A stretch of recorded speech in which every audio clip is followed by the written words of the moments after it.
ഈശ്വരന്റെ പ്രിയപ്പെട്ടവരെ, തിരുവഷ്ട മീഡിയയിലേക്ക് സ്വാഗതം. എവർക്കും ഈശോയിൽ കൃപയും സമാധാനവും. പന്തക്കുസ്ത തിരുനാളിന്റെ ആശംസകൾ ഹൃദയപൂർവ്വം എവർക്കും നേരുന്നു. തിരുസഭ ഉദ്ഘാടനം ചെയ്യപ്പെട്ട ആത്മനിവേശിതമായി ലോകത്ത് ക്രിസ്തുവിനെ അവതരിപ്പിക്കുന്ന ദൗത്യത്തിൽ മുന്നേറുന്നതിന്റെ പ്രാരംഭം കുറിക്കുന്നതിനെ കുറിച്ചാണ് നമ്മൾ ആലോചിക്കുന്നത്. നമ്മൾ ഓരോരുത്തരുടെയും ജീവിതം വ്യക്തിപരമായും സാമൂഹ്യമായും അടിയുറച്ചിട്ടുള്ളത് ക്രൈസ്തവ ദൗത്യത്തിന്റെ നിർവഹണത്തിലാണ്. ചെയ്യുന്ന പ്രവൃത്തികളൊക്കെ ക്രിസ്തുവിനെ അവതരിപ്പിക്കുക എന്ന പ്രഥമ ലക്ഷ്യം മുൻനിർത്തിയാവണം നാം നിർവഹിക്കേണ്ടത് എന്നാണ് ഈ തിരുനാൾ നമ്മെ ഓർമ്മിപ്പിക്കുന്നത്. ആത്മാവിനാൽ നയിക്കപ്പെടുന്ന ആത്മനിവേശിതമായി ജീവിതത്തിന്റെ ഓരോ അടരുകളിലും പ്രവർത്തിക്കുന്ന ഒരു രീതി നാം എങ്ങനെയാണ് മുൻപോട്ട് കൊണ്ടുപോകേണ്ടത് എന്നതിനെക്കുറിച്ച് വ്യക്തമായ ധാരണയും ബോധ്യവും നമുക്കുണ്ടാകണം. വിശ്വാസ ജീവിതം ആത്മനിവേശിതമായ ഒന്നാണ്.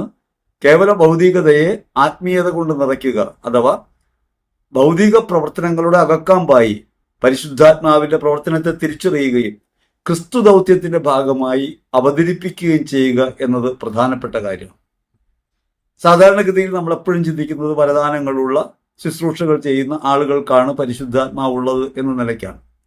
നാം ഓരോരുത്തരും ആത്മാവിനാൽ നിറഞ്ഞവരാണ്. മാമോദീസ വഴി ദൈവാത്മാവിന്റെ ദാനങ്ങളും വരങ്ങളും കൃപകളും കൊണ്ട് നിറഞ്ഞ് ജീവിതത്തിൽ ഉടനീളം നമ്മുടെ പ്രവർത്തനങ്ങളിൽ ക്രിസ്തുവിനെ അവതരിപ്പിക്കുക എന്ന ദൗത്യത്തിൽ പങ്കുചേരുന്നവരാണ് ഓരോരുത്തരും. പ്രത്യക്ഷ അടയാളങ്ങളും അത്ഭുതങ്ങളും പ്രവർത്തിക്കുക എന്നതാണ് പരിശുദ്ധാത്മ പ്രവർത്തനമെന്നാണ് സാധാരണഗതിയിൽ ആളുകൾ ചിന്തിക്കുക.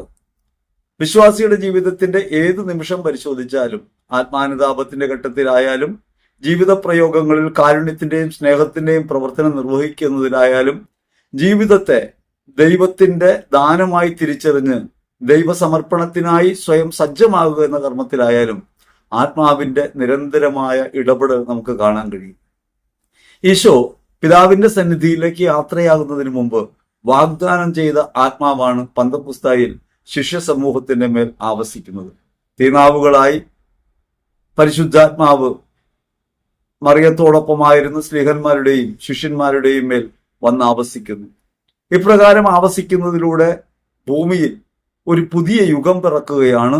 ആത്മനിവേശിതമായ പ്രവർത്തനത്തിന്റെ ഒരു ഘട്ടം ആരംഭിക്കുകയാണ്. അതിന്റെ തുടർച്ചയാണ് അപ്പോസ്തലികമായ കൂട്ടായ്മയുടെ ഭാഗമായി നാം ഓരോരുത്തരും നിലനിൽക്കുന്നത്. നമ്മുടെ ജീവിതം ഈ അപ്പോസ്തലിക കൂട്ടായ്മയുടെ ഭാഗമായി നിൽക്കുമ്പോൾ സഭാത്മകമായ ജീവിതം ആത്മനിവേശിതമാണ് എന്ന പരമാർത്ഥം അറിയണം. വ്യക്തിപരമായ നമ്മുടെ ജീവിതം കൗദാശിക അടിസ്ഥാനത്തിൽ അടിയുറയ്ക്കുമ്പോഴും അവിടെയും ആത്മാവിന്റെ പ്രവർത്തനമാണ് നമ്മിൽ നിറവേറ്റപ്പെടുന്നത് എന്നൊരു ബോധ്യം നമുക്കുണ്ടാകണം. പലപ്പോഴും ഇത്തരത്തിൽ ദൈവാത്മാവ് നമ്മിൽ വസിക്കുന്നുവെന്നും ദൈവത്തിന്റെ ആത്മാവിന്റെ പ്രചോദനമനുസരിച്ചാണ് ജീവിതം മുന്നോട്ട് നയിക്കേണ്ടതെന്നും നാം മറന്നു പോകുന്നുണ്ട്. നാം ഈ ലോകത്തിന്റെ ഭാഗമാണെന്നും ഈ ലോകത്തല്ലേ ജീവിക്കുന്നതെന്നും നിരന്തരമായി വിശ്വാസികൾ ചോദിക്കുന്നത് കേൾക്കാനിടയായിട്ടുണ്ട്. ഈ ലോകത്ത് ജീവിക്കുമ്പോഴും ഈ ലോകത്തിൻ്റെതല്ലാത്ത മട്ടിൽ ജീവിക്കാൻ, അല്ലെങ്കിൽ ഈ ലോക സാമാന്യതയ്ക്ക് കീഴ്പ്പെട്ട് ജീവിക്കാതിരിക്കാൻ നമുക്ക് കഴിയണമെങ്കിൽ നമ്മുടെ ജീവിതത്തിന്റെ നിരന്തരമായ പ്രവർത്തനം ആത്മാവിന്റെ പ്രേരണകളെ സ്വീകരിക്കുന്നതായിട്ട് മാറണം. ഈശോ പറയാണ്, ഞാൻ പിതാവിന്റെ സന്നിധിയിലേക്ക് പോകുന്നു. ആ പിതാവിന്റെ സന്നിധിയിലേക്ക് ഞാൻ പോകുമ്പോൾ നിങ്ങൾക്കൊരു സഹായകനെ ഞാൻ നൽകും. പരിശുദ്ധാത്മാവ് ഒരു വ്യക്തിയായിട്ടാണ് നമുക്ക് അനുഭവപ്പെടുന്നത്. പലപ്പോഴും കത്തോലിക്ക വിരുദ്ധമായ അല്ലെങ്കിൽ കത്തോലിക്ക വിഭിന്നമായ സമൂഹങ്ങൾ പരിശുദ്ധാത്മാവിനൊരു ശക്തിയായി കാണുമ്പോൾ പരിശുദ്ധാത്മാവിനെ ഒരു വ്യക്തിയായി തിരിച്ചറിയുകയും ത്രിത്വത്തിന്റെ കൂട്ടായ്മയ്ക്കകത്ത് ആത്മാവ് നിർവഹിക്കുന്ന സ്നേഹപ്രവൃത്തിയുടെ തുടർച്ച ആനുകാലിക സമൂഹത്തിൽ നിറവേറ്റുന്നവരായി നമ്മൾ മാറുകയും ചെയ്യുന്നു. വ്യതിരക്തമായ വിശ്വാസബോധ്യം നമുക്കുണ്ടാകണം. നാം പരിശുദ്ധാത്മാവിനെ ഒരു വസ്തുവായിട്ടല്ല, ഒരു ശക്തിയായിട്ടല്ല കാണുന്നത്, ഒരു വ്യക്തിയായിട്ടാണ്. നമ്മിൽ ഇടപെടുന്ന ക്രിസ്തുവിന്റെ ആളത്വമായി പരിശുദ്ധാത്മാവുണ്ട് എന്ന ബോധ്യം നമുക്കുണ്ടാകേണ്ടതുണ്ട്. ശിഷ്യസമൂഹം ക്രിസ്തുവിന്റെ കൂടെ ആയിരുന്നപ്പോൾ ഒരു സുരക്ഷിതത്വ ബോധത്തിലായിരുന്നു. തങ്ങൾക്കൊരു ഗുരുവുണ്ട്, തങ്ങളെ നയിക്കുന്ന ഒരാളുണ്ട് എന്ന ബോധ്യത്തിലായിരുന്നു. യേശു പിതാവിന്റെ സന്നിധിയിലേക്ക് യാത്രയാകുന്നു. പീഡാസഹനത്തെക്കുറിച്ചും പീഡാനുഭവത്തിലൂടെ മനുഷ്യകുലത്തിന് വരാവുന്ന മുക്തിയെക്കുറിച്ചും ഒക്കെ പറയുമ്പോൾ കൂടെ ഉള്ള ഒരുവൻ നഷ്ടപ്പെട്ടു പോകുന്നതിന്റെ ഒരു സങ്കടം ശിഷ്യ സമൂഹത്തിനുണ്ട്. ഇവൻ നഷ്ടപ്പെട്ടു പോകുന്ന പറയുന്നത്, മരിക്കുമെന്നാ പറയുന്നത്. അങ്ങനെ പറയുമ്പോൾ ഇനി തങ്ങൾ അനാഥരായി പോകും എന്നൊരു മാനസിക വ്യത അവരെ നിരന്തരം ഭരിച്ചിരുന്നു. അവിടെയാണ് ക്രിസ്തു പറയുന്നത്, ഞാൻ പിതാവിന്റെ അടുത്തേക്ക് പോകുന്നു, നിങ്ങളുടെ ഹൃദയം ഇപ്പോൾ ദുഃഖപൂരിതമാണ് എന്നാൽ ഞാൻ പോകാതെ സഹായകനെ നിങ്ങളുടെ മേൽ അയക്കുക സാധ്യമല്ല. ക്രിസ്തു ഭൂമിയിൽ വന്നത് രക്ഷാകരമായ പ്രവൃത്തി നിർവഹിക്കാനാണ്. ആ പ്രവൃത്തിയുടെ തുടർച്ച, പരിത്രാണത്തിന്റെ തുടർച്ച പരിശുദ്ധാത്മാവിലാണ് സംഭവിക്കുക. രക്ഷാകരമായ പ്രവൃത്തി ആത്മനിവേശിതമായി ആനുകാലിക ലോകത്ത് അവതരിപ്പിക്കുക എന്ന ദൗത്യം കയ്യേൽപ്പിക്കപ്പെടുന്നവരാണ് സ്ത്രീഹന്മാർ.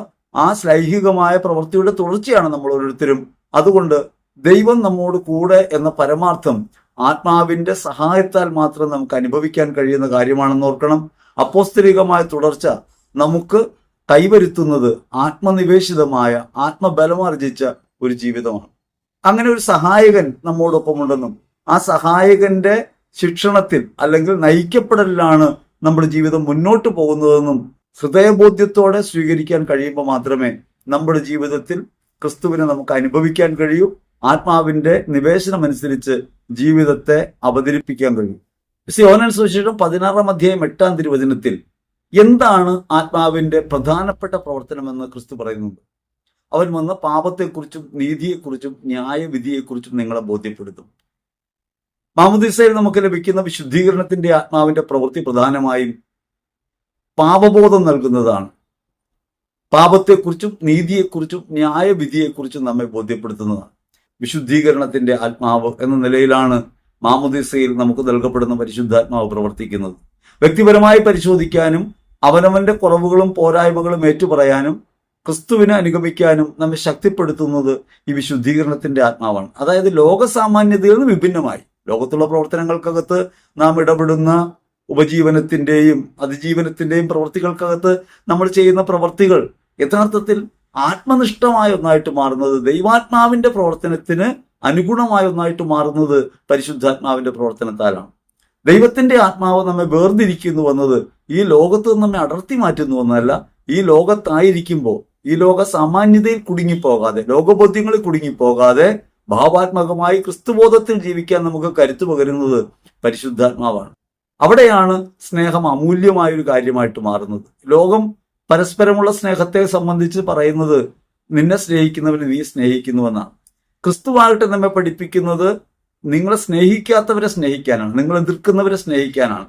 സ്നേഹം എന്നത് ഒരു സ്വയം ത്യാഗത്തിന്റെ, സ്വയം ഉപേക്ഷയുടെ മാർഗമാണ് എന്ന് ക്രിസ്തു പഠിപ്പിക്കുന്നു. ആത്മബലമില്ലാതെ ഇത് നമുക്ക് നിർവഹിക്കാൻ സാധ്യമല്ല. നമ്മൾ വിചാരിക്കുന്നത് പോലെ വരദാനങ്ങളാണ് പരമപ്രധാനമെന്ന് കരുതുമ്പോൾ, അതാണ് ശക്തി എന്ന് കരുതുമ്പോൾ നാം തിരിച്ചറിയേണ്ടത് അതിനേക്കാൾ കൂടുതൽ ബലം ആവശ്യമുള്ള ഒന്നാണ് അവരനെ ഉള്ളൊഴിഞ്ഞ് സ്നേഹിക്കുക എന്നുള്ളത്. അവനവന്റെ താല്പര്യങ്ങൾക്കുപരിയായി അവരനെ സ്നേഹിക്കാനും സ്വീകരിക്കാനും സാഹോദര്യത്തിൽ നിലനിൽക്കാനും നമുക്ക് കഴിയുന്നത് നീതിപൂർവകമായി, അതായത് അവരെന്നെ നീതീകരിക്കുന്ന ഒരു പ്രവൃത്തിയായി നമ്മുടെ ജീവിതം മാറ്റുക എന്നുള്ളത് പരിശുദ്ധാത്മാവിൽ മാത്രം സാധ്യമാവുന്ന ഒരു കാര്യമാണ്. സാമാന്യമായ ബോധത്തിൽ നിറവേറ്റാവുന്ന ഒരു കാര്യമല്ല. മറ്റുള്ളവർക്ക് വേണ്ടി ജീവിക്കുക, അവനവന്റെ താല്പര്യങ്ങളെക്കാൾ ഉപരി അവരന്റെ താല്പര്യത്തെ പരിഗണിക്കുക എന്ന ഫിലിപ്പിയർ 2-ാം വചനം നിറവേറ്റി ജീവിക്കണമെങ്കിൽ നമ്മെ തന്നെ അതിജീവിക്കേണ്ടതുണ്ട്, നമ്മെ തന്നെ മറികടക്കേണ്ടതുണ്ട്. ഈ നമ്മെ മറികടക്കാൻ നമുക്ക് ശക്തി നൽകുന്നത് ദൈവത്തിന്റെ പരിശുദ്ധാത്മാവാണ്. അതുകൊണ്ട് സ്നേഹത്തിന്റെയും ത്യാഗത്തിന്റെയും മൂല്യം നമ്മിൽ ഉറപ്പിക്കുന്നതും നമ്മുടെ കുറവുകളെയും പരിമിതികളെയും ബോധ്യപ്പെടുത്തുന്നതും നീതിയെക്കുറിച്ചുള്ള ബോധ്യത്തിൽ നിലനിൽക്കാൻ നമ്മെ സഹായിക്കുന്നതും പരിശുദ്ധാത്മാവാണ്. ഈ സഹായമില്ലാതെ ക്രൈസ്തവനായി ജീവിതം തുടരാൻ സാധ്യമല്ല. ദൈവാത്മാവിന്റെ പ്രവർത്തനത്തിൽ ഏറ്റവും പരമപ്രധാനമായിട്ടുള്ളത് ഇപ്രകാരം പാപത്തെക്കുറിച്ചും നീതിയെക്കുറിച്ചും ന്യായവിധിയെക്കുറിച്ചുള്ള ബോധ്യമാണ്.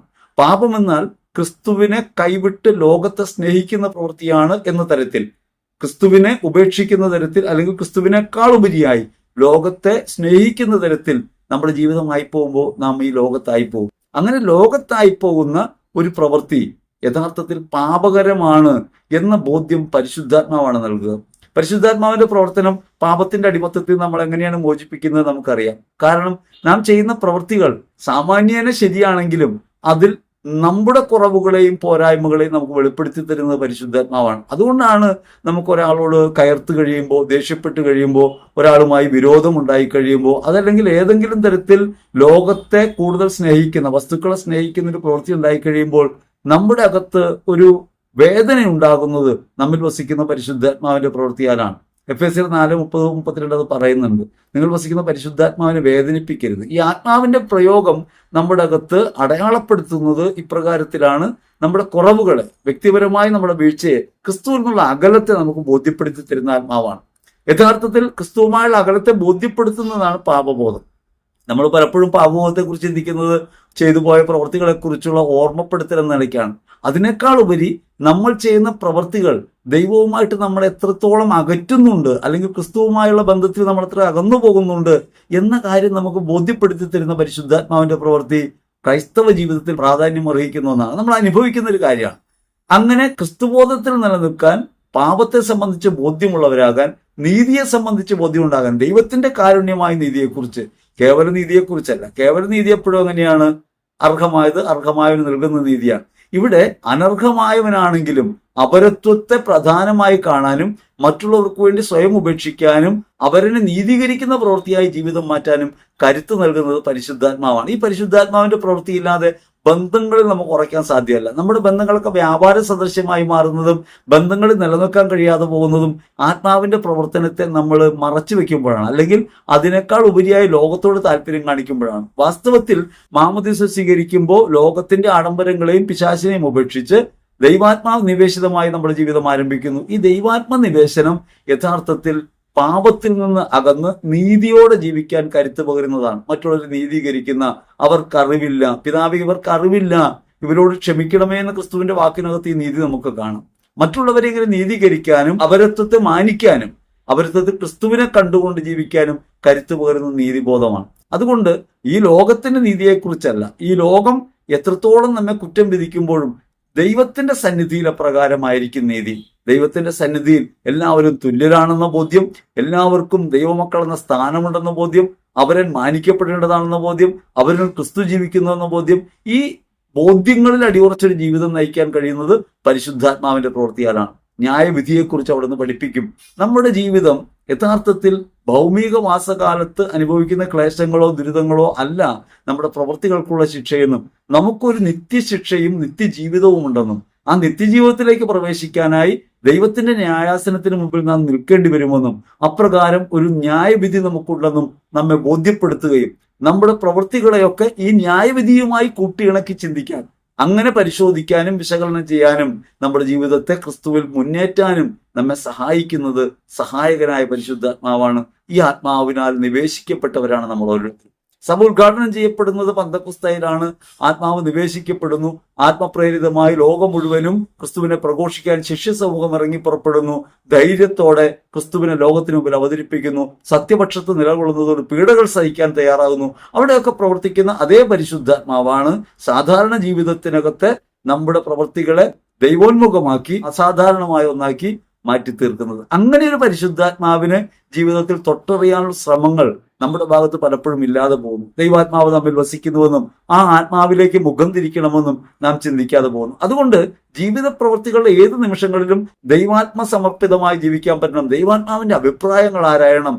അവിടെ ദൈവികദാനമായ ആലോചന ഉപയോഗിക്കണം. സ്ഥൈര്യലേപനത്തിൽ നൽകപ്പെട്ട ദൈവാത്മാവിന്റെ പ്രവർത്തനവുമായി ബന്ധപ്പെട്ടായിരിക്കണം നമ്മുടെ ജീവിതത്തെ നാം മുന്നോട്ട് നയിക്കേണ്ടത് എന്ന് വചനം നമ്മെ പഠിപ്പിക്കുകയാണ്. അതുകൊണ്ട് ന്യായവിധിയെക്കുറിച്ച് ബോധ്യപ്പെടുത്തുന്ന, നീതിയെക്കുറിച്ച് ബോധ്യപ്പെടുത്തുന്ന, നമ്മുടെ ജീവിതം ക്രിസ്തുവുമായിട്ട് എത്ര അകലത്തിലാണെന്ന് ബോധ്യപ്പെടുത്തുന്ന പരിശുദ്ധാത്മാവിന്റെ പ്രവർത്തനം നമ്മിലുണ്ട് എന്ന പരമാർത്ഥം ഒന്ന് സൂക്ഷ്മമായി നോക്കിയാൽ നമുക്ക് കാണാൻ പറ്റും. ആത്മാവിലേക്ക് തിരിഞ്ഞ് ദൈവാത്മാവ് എന്ത് പറയുന്നു, ഈ ഘട്ടത്തിൽ ദൈവാത്മാവ് എന്താണ് പറയുന്നത്, മാനുഷികത പറയുന്ന കാര്യങ്ങളൊക്കെ നമുക്ക് മനസ്സിലാകും. ദൈവാത്മാവ് എന്താണ് പറയുന്നത് എന്ന തരത്തിൽ ചിന്തിക്കാനായിട്ട് നമുക്ക് എത്രത്തോളം കഴിയുന്നുണ്ട് എന്ന് പന്തക്കുസ്തയിൽ നാം പ്രത്യേകം ആലോചിക്കേണ്ടതാണ്. നമ്മളെപ്പോഴും ഈ ലോകം നമ്മെക്കുറിച്ച് എന്ത് പറയുന്നു എന്നുള്ള ചിന്തയിലാണ്. ലോകം അതിനെക്കുറിച്ച് എന്താണ് കരുതുക, എന്താണ് നമ്മൾ പറഞ്ഞുകൊണ്ടിരിക്കുക, ഈ ലോകം നമ്മളെ എങ്ങനെ വിധിക്കുമെന്നാണ് നമ്മൾ ചിന്തിക്കുന്നത്. പക്ഷേ ഈ ലോകത്തിന്റെ അധികാരി വിധിക്കപ്പെട്ടിരിക്കുന്നു. ക്രിസ്തു കുരിശിൽ മരിക്കുമ്പോൾ ലോകത്തിന്റെ അധികാരി വിധിക്കപ്പെട്ടു. അവന്റെ ആധിപത്യം അവസാനിച്ചു. ദൈവേഷ്ടത്തിന് സ്വയം കീഴടങ്ങുകയും ദൈവത്തിന്റെ ഇഷ്ടമാണ് തന്റെ ജീവിതമെന്ന് പ്രഖ്യാപിക്കുകയും തന്റെ ആത്മാവിനെ ദൈവത്തിലേക്ക് സമർപ്പിക്കുകയും ചെയ്യുന്ന ക്രിസ്തു ഈ ലോകത്തിന് ആധിപത്യത്തെ അവസാനിപ്പിക്കുന്നുണ്ട്. ഈ ലോകം നമ്മെ ഭരിക്കേണ്ടതല്ല എന്ന് പ്രഖ്യാപിക്കുന്നുണ്ട്. അതുകൊണ്ട് ദൈവവാക്കിനാണ് ജീവിതത്തിൽ പ്രാമുഖ്യം കൊടുക്കേണ്ടതെന്ന്, അല്ലെങ്കിൽ അതാണ് യഥാർത്ഥത്തിൽ ന്യായമായിട്ടുള്ളതെന്ന ബോധ്യം നമുക്ക് നൽകുന്നത് പരിശുദ്ധാത്മാവാണ്. പരിശുദ്ധാത്മാവിനെ നോക്കി വേണം ഓരോ പ്രവൃത്തികളെയും ബന്ധങ്ങളെയും പരിശോധിക്കാൻ. ഈ ബന്ധം എന്തിനെ പ്രതിയുള്ളതാണ്? സ്വച്ഛയാലുള്ളതാണോ അതോ ദൈവേഷ്ടത്തെ പ്രതിയുള്ളതാണോ? അവിടെ ദൈവാത്മാവിന്റെ പ്രവർത്തനം നമ്മിലുണ്ട്. ആ ദൈവാത്മാവിന്റെ പ്രവർത്തനത്തിലേക്ക് പക്ഷം ചേർന്ന് നിൽക്കാൻ ഒരു കാര്യം നാം ഓർമ്മിക്കേണ്ടതുണ്ട്. ലോകത്തിന്റെ അധികാരി വിധിക്കപ്പെട്ടിരിക്കുന്നു. അതുകൊണ്ട് ന്യായവിധി സംഭവിക്കുമ്പോൾ നമ്മൾ കണക്കാക്കുന്നത് ദൈവം നമ്മളെ എങ്ങനെ കാണുമെന്നാണ്. ഒരു ബന്ധത്തിലാകട്ടെ, ഒരു വ്യവഹാരത്തിലാകട്ടെ, ഒരു ജീവിത പ്രവൃത്തിയിലാകട്ടെ, ഈ പ്രവൃത്തിയുമായി ബന്ധപ്പെട്ട് ദൈവം എങ്ങനെയാണ് എന്നെ കാണുന്നത്? ഞാൻ ദൈവത്തിന്റെ ന്യായാസനത്തിന് മുമ്പിൽ നിൽക്കേണ്ടി വരുമ്പോൾ എന്തായിരിക്കും ദൈവം എന്നെ കുറിച്ച് പറയുക? വിശുദ്ധ മത്തായി സുവിശേഷം 25-ാം അധ്യായത്തിൽ അന്തിമ വിധിയെക്കുറിച്ച് പഠിപ്പിക്കുമ്പോൾ അവിടെ കൃത്യമായി പറയുന്ന ചില കാര്യങ്ങളുണ്ടല്ലോ. എനിക്ക് ദാഹിച്ചു, നിങ്ങൾ എനിക്ക് കുടിക്കാൻ തന്നു. എനിക്ക് വിശന്നു, നിങ്ങൾ എനിക്ക് ഭക്ഷിക്കാൻ തന്നു. ഞാൻ വസ്ത്രമില്ലാത്തവനായിരുന്നു, നിങ്ങൾ എന്നെ കുടിപ്പിച്ചു. ഞാൻ പരദേശിയായിരുന്നു, നിങ്ങൾ എന്നെ സന്ദർശിച്ചു. ഞാൻ കാരാഗൃഹത്തിലായിരുന്നു, നിങ്ങൾ എന്നെ ആശ്വസിപ്പിച്ചു. ഞാൻ രോഗിയായിരുന്നു, നിങ്ങൾ എന്നെ ശുശ്രൂഷിച്ചു. ഇങ്ങനെ ദൈവാത്മനിവേശിതമായി ന്യായവിധിയുമായി ബന്ധപ്പെട്ട് എങ്ങനെയാണ് നമ്മുടെ ജീവിതം പരിശോധിക്കപ്പെടുക എന്ന ചിത്രം നമ്മുടെ മുമ്പിലുണ്ട്. അങ്ങനെ നമ്മുടെ പ്രവൃത്തികളെ ഈ ദൈവേഷ്ടത്തിലേക്ക് കൂട്ടിയിണക്കാനും മറ്റുള്ളവരെ സ്നേഹിക്കാനും പരിചരിക്കാനും അവർക്ക് വേണ്ടി സ്വയം അർപ്പിക്കാനും കരുത്ത് പകരുന്ന ദൈവത്തിന്റെ ആത്മാവ് നമ്മുടെ മേലുണ്ട്. അത് ക്രിസ്തുവിന്റെ ന്യായവിധിയാൽ ഈ അന്ധകാര ലോകത്തിന്റെ ആധിപത്യത്തെ തകർത്തിരിക്കുന്നുവെന്നും ഇനിയുള്ളത് പ്രകാശത്തിന്റെ ലോകമാണെന്നുമാണ് വചനം പറയുന്നത്. ആ പ്രകാശത്തിന്റെ ലോകത്ത് ജീവിക്കാനായിട്ട് പരിശുദ്ധാത്മാവാണ് നമ്മെ സഹായിക്കുന്നത്. ആ സഹായകന്റെ പ്രവർത്തനം ജീവിതത്തിലുള്ളതിനെ കുറിച്ച് വ്യക്തമായൊരു ധാരണയും ബോധ്യവും നാം വളർത്തിയെടുക്കേണ്ടതുണ്ട്. സാധാരണഗതിയിൽ എപ്പോഴും മതങ്ങൾ സംസാരിക്കുന്ന ഭാഷ എങ്ങനെയാണ്? ഇതാണ് ഞാൻ പറഞ്ഞിട്ടുള്ളത്, ഇത് നിങ്ങൾ ചെയ്യുക എന്നാണ്. ഇതിനപ്പുറത്തേക്ക് ഒന്നുമില്ല, ഇനിയൊന്നും പറയാനില്ല. എല്ലാം പൂർത്തീകരിക്കപ്പെട്ട കാര്യമാണ്. ക്രിസ്തുവിൻ വചനം പൂർത്തീകരിക്കപ്പെട്ടിട്ടുണ്ട്. വെളിപാടുകളുടെ പൂർണ്ണതയാണ് ക്രിസ്തു. എന്നാൽ യേശു പറയാണ്, ഞാൻ പോയി കഴിയുമ്പോൾ വരുന്ന ആത്മാവ് നിങ്ങളെ കൂടുതൽ കാര്യങ്ങൾ പഠിപ്പിക്കും. കാരണം ഞാൻ പറഞ്ഞത് നിങ്ങൾക്കിപ്പോൾ മനസ്സിലായിട്ടില്ല, നിങ്ങൾക്ക് പല കാര്യങ്ങളും ഗ്രഹിക്കാനുള്ള ശേഷിയില്ല. അതുകൊണ്ട് ഞാൻ മുഴുവൻ പറയുന്നില്ല. ആത്മാവ് വരുമ്പോൾ ആത്മാവ് സത്യത്തിന്റെ പൂർണ്ണതയിലേക്ക് നിങ്ങളെ നയിക്കും. ദൈവാത്മാവിന്റെ പ്രവർത്തനം ഈ ഭൂമിയിൽ എങ്ങനെയാണ് ഒരു ക്രൈസ്തവനെ നയിക്കേണ്ടതെന്ന് വ്യക്തമായ അടയാളപ്പെടുത്തൽ അതിനകത്തുണ്ട്. ക്രിസ്തുവിൽ നിന്ന് എടുത്ത് സംസാരിക്കുകയാണ്, ക്രിസ്തു പറഞ്ഞ കാര്യങ്ങളാണ് സംസാരിക്കുന്നത്. പക്ഷെ അത് നമ്മെ ബോധ്യപ്പെടുത്തുന്നത് പരിശുദ്ധാത്മാവാണ്. നമ്മുടെ മനസ്സാക്ഷിയെ വിശുദ്ധീകരിക്കുകയും നമ്മുടെ മനസ്സാക്ഷിയിൽ ദൈവവചനത്തെ ആഴപ്പെടുത്തുകയും ചെയ്യുന്നത് പരിശുദ്ധാത്മാവിന്റെ ശക്തിയാലാണ്, പരിശുദ്ധാത്മാവിന്റെ പ്രവർത്തനത്താലാണ്. ഈ പരിശുദ്ധാത്മാവ് നമ്മെ ന്യായവിധിയെക്കുറിച്ച് ബോധ്യപ്പെടുത്തുന്നത് മാത്രമല്ല, നമുക്ക് പുതിയ കാര്യങ്ങൾ പറഞ്ഞു തരും. എങ്ങനെയാണ് ഓരോ കാലഘട്ടത്തിലും നമ്മൾ മുൻപോട്ട് പോകേണ്ടത്? അതുകൊണ്ടാണ് പറഞ്ഞത് പരിശുദ്ധാത്മാവിനാൽ നയിക്കപ്പെടുന്ന സഭയാണ്. യുഗാന്തം വരെ പരിശുദ്ധാത്മാവിനാലാണ് നയിക്കപ്പെടുക. പരിശുദ്ധാത്മാവ് നിരന്തരം നമ്മെ ബോധ്യപ്പെടുത്തുന്നു നമ്മുടെ ജീവിതത്തിൽ ഓരോ ഘട്ടത്തിലും എടുക്കേണ്ട കാര്യങ്ങളെക്കുറിച്ച്. അതുകൊണ്ടാണ് ആദിമസഭയിൽ നിന്ന് ഒട്ടേറെ പുരോഗതികൾ അല്ലെങ്കിൽ ഒട്ടേറെ തലത്തിൽ ഉയർച്ചകൾ സഭയുടെ വിശ്വാസ മേഖലയിൽ ഉണ്ടായിട്ടുണ്ട്. നമുക്ക് പലപ്പോഴും തോന്നുന്നത് ആദിമസഭയാണ് മെച്ചമെന്നാണ്. പക്ഷെ ആദിമസഭ ജീവിച്ച കാലഘട്ടത്തിലല്ല നാം ജീവിക്കുന്നത്, ആദിമസഭയുടെ സംവിധാനങ്ങളിലല്ല നാം ജീവിക്കുന്നത്. ആധുനിക സഭ ഒരു പുതിയ ലോകക്രമത്തിനകത്താണ്. ഈ ലോകക്രമത്തിനകത്ത് എങ്ങനെ പെരുമാറണം, എങ്ങനെയാണ് നാം നീതിയോടെ ജീവിക്കേണ്ടത്, എങ്ങനെയാണ് പരിശുദ്ധാത്മാവിൽ പ്രവർത്തിക്കേണ്ടത് എന്നതിനെക്കുറിച്ച് നിരന്തരം പഠിപ്പിക്കും. സത്യത്തിന്റെ പൂർണ്ണതയിലേക്ക് നിങ്ങളെ നയിക്കും. സത്യത്തിന്റെ പൂർണ്ണത യേശുക്രിസ്തുവാണ്. പക്ഷെ ആ സത്യത്തിന്റെ പൂർണ്ണതയെ തിരിച്ചറിയാനും ക്രിസ്തുവിനെ യഥാർത്ഥത്തിൽ ജീവിതത്തിന്റെ ദർശനമായി സ്വീകരിക്കാനും കരുത്തു പകരുന്നത് ആനുകാലിക ഘട്ടങ്ങളിൽ വർത്തമാനത്തിൽ എങ്ങനെയാണ് ഈ ക്രിസ്തുബോധത്തെ പരിശുദ്ധാത്മാവ് വെളിപ്പെടുത്തുന്നതിനനുസരിച്ചാണ്. അതുകൊണ്ട് പണ്ടുകാലത്ത് സ്ത്രീകൾക്കില്ലാതിരുന്ന സ്വാതന്ത്ര്യം, സ്ത്രീകൾക്കില്ലാതിരുന്ന സമത്വം സഭയ്ക്കകത്ത് കൈവരുന്നു. ആദിമ സഭയ്ക്കകത്ത് ഇല്ലാതിരുന്ന സ്ത്രീ പ്രാമുഖ്യം ആധുനിക കാലത്ത് വരുന്നുണ്ട്. അതേപോലെ തന്നെ ആധുനിക കാലത്ത് ലോകസമക്ഷം സഭ അവതരിപ്പിക്കപ്പെടുമ്പോൾ അത് ലോകത്തെ ദരിദ്രരോടും വിധവകളോടും അവശരോടും നിരാലംബരോടും പാർശ്വവൽക്കരിക്കപ്പെട്ടവരോടും ഏത് നിലപാടുകൾ സ്വീകരിക്കണമെന്നതിനെ കുറിച്ച് ആധുനിക കാലത്തിന്റെ മട്ടിൽ പഠിപ്പിക്കുന്ന പരിശുദ്ധാത്മാവാണ്. ചാക്രിക ലേഖനങ്ങളിലൂടെയും സഭാപ്രബോധനങ്ങളിലൂടെയും പരിശുദ്ധാത്മാവ് ലോകത്ത് ഒരു മനസാക്ഷിയായി പുതിയ വീക്ഷണം അവതരിപ്പിക്കുന്നു. ആ അവതരിപ്പിക്കുന്ന വീക്ഷണഗതിയാണ് യഥാർത്ഥത്തിൽ ഇന്നത്തെ സാഹചര്യത്തിനനുസരിച്ച് ദൈവവചനത്തെ നമുക്ക് ബോധ്യപ്പെടുത്തി തരുന്നത്. ഇങ്ങനെ ബോധ്യം നൽകുന്ന ഒരു പരിശുദ്ധാത്മാവ് നിങ്ങൾക്ക് നൽകപ്പെടുമെന്ന്, സഹായകനായി വരുമെന്ന് യേശു പിതാവിന്റെ സന്നിധിയിലേക്ക് പോകുന്നതിന് മുമ്പ് പറഞ്ഞ വാഗ്ദാനം നിറവേറപ്പെട്ട് ആ നിറവേറലിന്റെ ഭാഗമായി ജീവിക്കുന്നവരാണ് നാം. അങ്ങനെ പറയുമ്പോഴും അതൊരു പുതിയ കാര്യമല്ല, ക്രിസ്തുവിൽ നിറവേറപ്പെട്ട കാര്യമാണ്. ക്രിസ്തുവിൽ നിന്നെടുത്ത് ആണ് സംസാരിക്കുന്നത്, ക്രിസ്തുവിനോട് ചേർന്നാണ് സംസാരിക്കുന്നത്. അതുകൊണ്ടാണ് സഭയുടെ അടിസ്ഥാന ബോധ്യങ്ങളിൽ വ്യത്യാസമില്ലാതെ തന്നെ, അടിസ്ഥാന ബോധ്യങ്ങളിൽ മാറ്റമില്ലാതെ തന്നെ ക്രിസ്തു എന്ന ആണിക്കല്ലിൽ പടുത്തുയർത്തപ്പെട്ടതാണെന്ന ഉറപ്പിൽ ആ ക്രിസ്തുവിലേക്ക് ചേരാൻ കൂടുതൽ വെളിച്ചത്തിലേക്ക് നമ്മെ നയിക്കുന്ന പ്രവൃത്തി ആധുനിക കാലത്ത് സഭയ്ക്കകത്ത് നിറവേറ്റുന്നത് പരിശുദ്ധാത്മാവാണ്. സഭയ്ക്കകത്ത് പലപ്പോഴും കലക്കങ്ങളും കലങ്ങി മറിച്ചിലുകളൊക്കെ ഉണ്ടാവുമ്പോൾ നമ്മൾ അത്ഭുതപ്പെടുകയും ഇതെന്താണ് സഭ നശിക്കുമോ എന്നൊക്കെ തെറ്റിദ്ധരിക്കുകയും ചെയ്യും. സഭ യഥാർത്ഥത്തിൽ നിരന്തര നവീകരണത്തിന് പാത്രമാകുന്നുണ്ട്. പരിശുദ്ധാത്മാവിൽ പുതിയ വെളിച്ചത്തിലേക്ക് നാം നയിക്കപ്പെടാൻ ഇടയാക്കുന്നവയാണ് ഇടർച്ചകളുടെയും അകൽച്ചകളുടെയും അസ്വസ്ഥതകളുടെയും ഈ സാഹചര്യങ്ങളൊക്കെ നമ്മൾ കാണണം. ഈ സമൂഹത്തിനകത്ത് ഇന്നത്തെ സാമൂഹ്യ സാഹചര്യങ്ങളെ അഡ്രസ്സ് ചെയ്യുന്ന രീതിയിൽ, അഭിസംബോധന ചെയ്യുന്ന രീതിയിൽ പ്രവർത്തിക്കാൻ കരുത്തു പോകുന്ന പരിശുദ്ധാത്മാവ് ക്രിസ്തുവിനെ തന്നെയാണ് നമ്മുടെ മുമ്പിൽ കൂടുതലായിട്ട് അവതരിപ്പിക്കുന്നത്. ഈ ക്രിസ്തുവിന്റെ വെളിച്ചത്തിലേക്ക്, ബോധ്യത്തിലേക്ക് നമുക്ക് മുന്നേറാൻ കഴിയണമെങ്കിൽ അത് പരിശുദ്ധാത്മാവിന്റെ ഇടപെടൽ ആവശ്യമുണ്ട്. അതുകൊണ്ട് വ്യക്തിപരമായ ജീവിതത്തിലായാലും സഭാത്മക ജീവിതത്തിലായാലും സാമൂഹ്യ ബന്ധങ്ങൾക്കകത്തായാലും പരിശുദ്ധാത്മാവിൽ കേന്ദ്രീകൃതമായ ഒരു ക്രിസ്തുബോധത്തിൽ നമുക്ക് മുൻപോട്ട് പോകാൻ കഴിയേണ്ടതുണ്ട്. ഇക്കാര്യത്തെക്കുറിച്ച് നാം ഓർക്കാറില്ല, പരിശുദ്ധാത്മാവിനോട് പ്രാർത്ഥിക്കാറില്ല. നാം എപ്പോഴും പ്രാർത്ഥിക്കുന്നത് കാര്യം കാണാനും ലോകത്തെ സാഹചര്യങ്ങൾക്കകത്ത് നമ്മുടെ ജീവിതത്തിന് ഉടവൊന്നും സംഭവിക്കാതെ സുരക്ഷിതമായി മുമ്പോട്ട് പോകാനാണ്. വാസ്തവത്തിൽ എന്താണ് ഈ സാഹചര്യത്തിൽ പരിശുദ്ധാത്മാവ് എന്നോട് പറയുന്നത്? എന്നിൽ വസിക്കുന്ന പരിശുദ്ധാത്മാവെ, എന്റെ ജീവിതത്തെ എങ്ങനെ മുന്നോട്ട് നയിക്കണമെന്നാണ്, ഈ സാഹചര്യത്തെ ഞാൻ എങ്ങനെ നേരിടണമെന്നാണ്, ക്രിസ്തുബന്ധത്തിൽ ഉറച്ചു നിൽക്കാൻ എങ്ങനെയാണ് ഞാൻ പ്രവർത്തിക്കേണ്ടതെന്ന് ആനുകാലിക ലോക ചുറ്റുപാടിൽ എന്നെ പഠിപ്പിക്കണമേ എന്ന് നിരന്തരം നമ്മൾ പ്രാർത്ഥിക്കേണ്ടതാണ്. മാമോദീസയിലൂടെയും സ്ഥൈര്യലഭനത്തിലൂടെയും ആത്മാവ് നിറഞ്ഞവരാണ് നമ്മൾ. ഓരോ കൂദാശയിലൂടെയും ഈ ആത്മാവിന്റെ പ്രവർത്തനത്തിൽ പങ്കുചേരുന്നവരാണ് നമ്മൾ. കൗദാശികമായ അടിസ്ഥാനങ്ങളൊക്കെ കാണപ്പെടാത്ത ദൈവകൃപ നമുക്ക് അനുഭവവേദ്യമാക്കുമ്പോൾ അതിനകത്ത് പ്രവർത്തിക്കുന്ന പരിശുദ്ധാത്മാവാണ്. പക്ഷേ ഈ പരിശുദ്ധാത്മാവിന്റെ പ്രവൃത്തിയെക്കുറിച്ച് വ്യക്തമായ ബോധ്യമോ ഈ പരിശുദ്ധാത്മാവിലുള്ള ആശ്രയത്വമോ നമുക്കില്ലാതെ പോകുന്നുണ്ട്. അവിടെയാണ് പന്തക്കുസ്ത പ്രധാനം അർഹിക്കുന്നത്. ഇന്നൊരു പുതിയ ആത്മാവ് വരുന്നല്ല, ദൈവം തന്റെ ആത്മാവിനെ അളവില്ലാതെ വർഷിക്കുന്നു വെച്ചാൽ നിരന്തരമായി വർഷിക്കപ്പെടുന്ന ദൈവത്തിന്റെ സ്നേഹമായ പരിശുദ്ധാത്മാവ് നമ്മിലേക്ക് വരുന്നുണ്ട്. ഓരോ കാലഘട്ടത്തിനും അനുസരിച്ച് കൂടുതൽ കൂടുതൽ തെളിച്ചത്തോടെ ക്രിസ്തുവിന്റെ ജീവിതം കൊണ്ട് അവതരിപ്പിക്കാൻ പ്രാപ്തി നൽകുന്ന ആത്മാവാണ് ദൈവത്തിന്റെ പരിശുദ്ധാത്മാവ്. പരിശുദ്ധാത്മ കേന്ദ്രീകൃതമായി നാം ചിന്തിക്കുമ്പോഴും പരിശുദ്ധാത്മ കേന്ദ്രീകൃതമായി പ്രവർത്തിക്കുമ്പോഴും പരിശുദ്ധാത്മാവിലായിരിക്കുമ്പോഴുമാണ് യഥാർത്ഥത്തിൽ ഈ ലോകത്ത്, ആനുകാലിക ലോകത്ത് ക്രിസ്തുവിനെ അവതരിപ്പിക്കുന്ന ദൗത്യത്തിൽ നമുക്ക് വിജയിക്കാൻ പറ്റുക. അത് വീടിനകത്ത്, കുടുംബജീവിതത്തിനകത്ത് നിറവേറ്റുന്ന സ്നേഹബന്ധങ്ങൾക്കകത്തായാലും സാമൂഹ്യമായ ബന്ധങ്ങൾക്കകത്തായാലും മറ്റുള്ളവരോടുള്ള ഇടപെടൽ ശേഷിയിലായാലും എവിടെയായാലും പ്രയോഗക്ഷമമാകുന്നത് ആത്മാവിന്റെ പ്രവൃത്തിയാണ്. പക്ഷേ ആത്മാവിലേക്ക് ശ്രദ്ധ കേന്ദ്രീകരിക്കുകയും ദൈവാത്മാവെ എന്നെ നയിക്കണമേ എന്ന് നിരന്തരം നാം പ്രാർത്ഥിക്കേണ്ടതുണ്ട്. സുവിശേഷത്തെ നമുക്ക് മനസ്സിലാക്കണമെങ്കിൽ പരിശുദ്ധാത്മാവിന്റെ ഇടപെടൽ വേണം.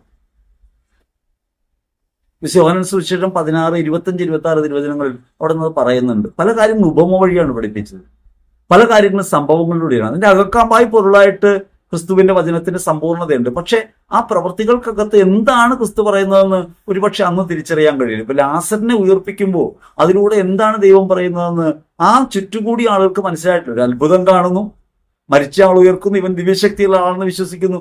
അതിനപ്പുറം താൻ ഉദ്ധിതനാകുമെന്നും ഓരോരുത്തർക്കും ഉദ്ധാനമുണ്ടെന്നും ക്രിസ്തുവിൽ നാം എല്ലാം ഉദ്ധിതരാകേണ്ടവരാണെന്നുമുള്ള പാഠം അതിനകത്ത് അടങ്ങിയിരിപ്പുണ്ട്. ഒരു മാവിന്റെ കായ്ക്കകത്ത്, മാങ്ങയ്ക്കകത്ത്, അതിന്റെ അണ്ടിക്കകത്ത് ഒളിച്ചിരിക്കുന്ന 1000 മാവുകൾ, അവയിലുണ്ടാകാവുന്ന മാങ്ങകൾ, അങ്ങനെ നിരന്തരമായി ഫലം നിറഞ്ഞിരിക്കുന്ന ഒന്നായ ദൈവവചനത്തിന്റെ അകപ്പൊരുൾ തിരിച്ചറിയാനായിട്ട് കരുത്ത് പകരുന്നത് പരിശുദ്ധാത്മാവാണ്. ഈ പരിശുദ്ധാത്മാവിന്റെ പ്രവർത്തനമില്ലെങ്കിൽ വചനത്തെ നമുക്ക് തിരിച്ചറിയാൻ കഴിയാതെ പോകും. നമ്മൾ ഒരു ചരിത്ര ചുറ്റുപാടിലാണ് ഈ സുവിശേഷ സംഭവങ്ങളൊക്കെ നടക്കുന്നത്.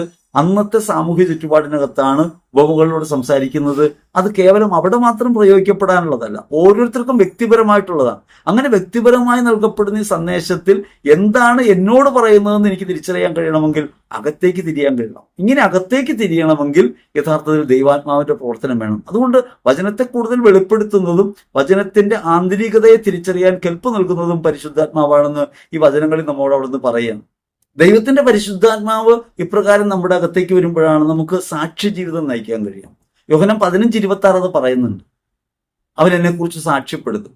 ഈ സാക്ഷ്യപ്പെടുത്തൽ എങ്ങനെയാണ്? നമ്മുടെ ജീവിതാനുഭവങ്ങൾക്കകത്ത് ക്രിസ്തുവിനെ വെളിപ്പെടുത്തുന്നതാണ്. നാം ഏത് തരത്തിലുള്ള ജീവിതാനുഭവങ്ങൾക്കകത്താകുമ്പോൾ അപമാനിക്കപ്പെടുന്നു. ഈ അപമാനിക്കപ്പെടുമ്പോൾ സാമാന്യമായി നമുക്ക് വേദന ഉണ്ടാകുക. പക്ഷേ പരിശുദ്ധാത്മാവിൽ ഈ അപമാനത്തെക്കുറിച്ച് ബോധ്യം ഉണ്ടാകുമെന്നാണ് നമുക്ക് മനസ്സിലാകുക. ക്രിസ്തു അപമാനിതനായി. നാം ചെയ്യാത്ത തെറ്റിനാണ് നാം ആരോപിതനാകുന്നതെന്നിരിക്കട്ടെ, അവിടെ യഥാർത്ഥത്തിൽ നാം ക്രിസ്തുവിനോടൊപ്പമാകുന്നുവെന്നും നമ്മുടെ സഹനം ക്രിസ്തുവിലായിത്തീരുന്നുവെന്നും ക്രിസ്തുവിലുള്ള സഹനം ഉദ്ധാനത്തിലേക്കും മഹത്വത്തിലേക്കും നമ്മെ നയിക്കുന്നതാണെന്നും പരിശുദ്ധാത്മാവിൽ നമുക്ക് ബോധ്യം ഉണ്ടാകുമ്പോൾ നിശ്ചയമായിട്ടും ആ സഹനത്തെ നേരിടാൻ നമുക്ക് കഴിയും. നമുക്കെതിരെ ഉണ്ടെന്ന ആരോപണങ്ങളെയും കുറ്റവിധികളെയും നമുക്ക് സ്വീകരിക്കാൻ കഴിയുന്നത് ഇത്തരത്തിൽ ദൈവാത്മാവിന്റെ പ്രവർത്തനം ഉണ്ടാകുമ്പോഴാണ്. ദൈവാത്മാവിന്റെ പ്രവർത്തനം ഇല്ലാണ്ടായി പോകുമ്പോൾ എങ്ങനെയാണ് നമ്മൾ അതിനെ എതിർക്കാൻ തയ്യാറാവും? സ്വയം നീതീകരിക്കുന്ന അവസ്ഥയുണ്ടാവും. ഈ സ്വയം നീതീകരണങ്ങളും എതിർപ്പും വാസ്തവത്തിൽ മാനുഷികതയുടെ പരിമിതിക്കകത്തുള്ള പ്രവൃത്തി മാത്രമാണ്.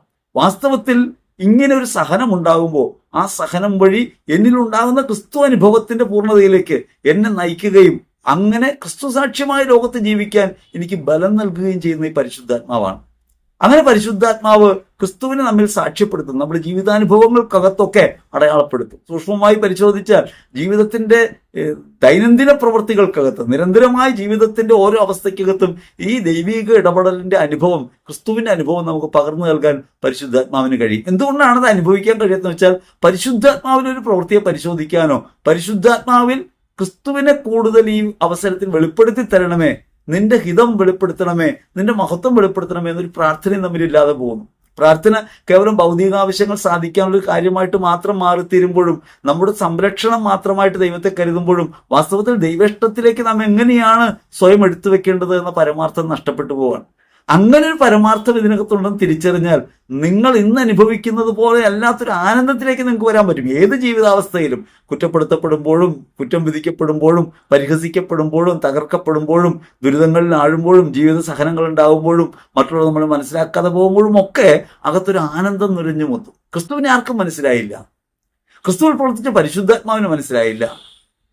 നമ്മിൽ ദൈവം വസിക്കുന്നു, ക്രിസ്തു നമ്മിൽ വസിക്കുന്നു, നമ്മെ മനസ്സിലാക്കാൻ മറ്റുള്ളവർ കഴിയുന്നില്ല. ഇത് അവരുടെ പരിമിതിയാണ്. മാത്രമല്ല അവരിൽ വസിക്കുന്ന പരിശുദ്ധാത്മാവിനെ അവർക്ക് മനസ്സിലാകുന്നില്ല.